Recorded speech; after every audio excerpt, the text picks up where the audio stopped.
This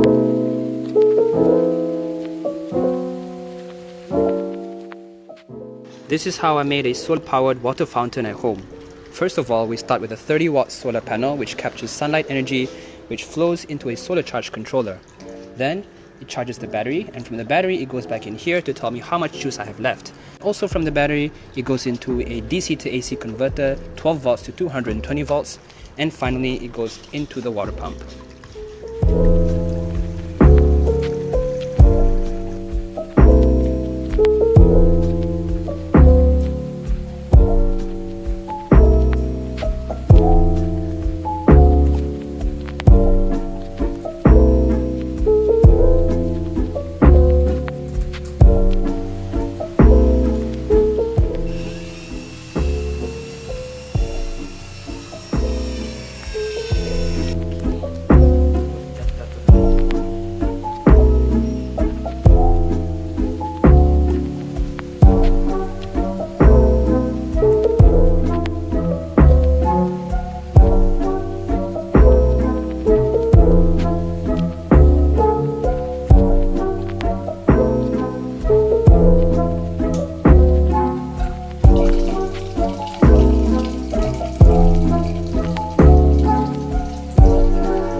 Update on my solar powered water fountain. I put it inside and redecorated it, and the wiring goes outside, and I put the solar panel out here. It's raining today, but it's pretty waterproof.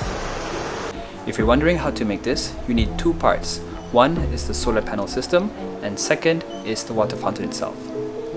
So I bought the solar panel system from Shopee, and it consisted of a solar panel, 30 watts, a solar charge controller, and a power inverter. So over here, the blue thing is what you call the solar charge controller. It controls how much electricity passes through the battery and the other components. Back here, if you can see, this black box is a power inverter. This thing is actually pretty expensive by itself. This is kind of cheap. I think you can get it for about 20 ringgit or maybe 30 ringgit.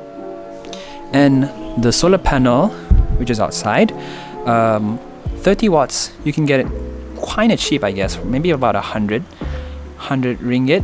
But out of the three components, out of the solar panel kit, the panel is the most expensive out of the three, right? And then another expensive component, well, actually the most expensive, is the battery. So this gray box right here, it may look tiny compared to my hand, but it is actually very, very heavy because it's super dense.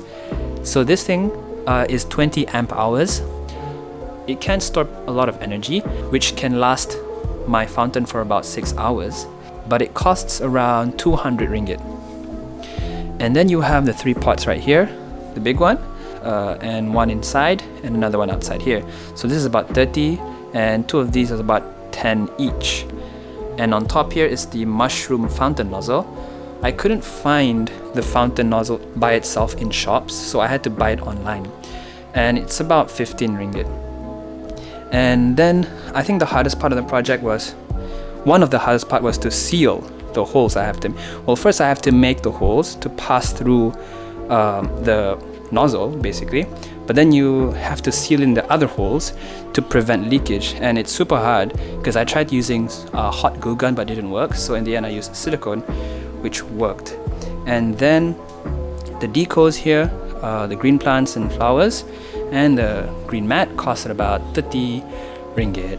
So all in all, this entire project was about 500 ringgit, 500 plus, which is pretty decent if you compare it to retail prices of actual water fountains. At least this one is customizable. This black chair is like pretty much free because it's an unused chair at home.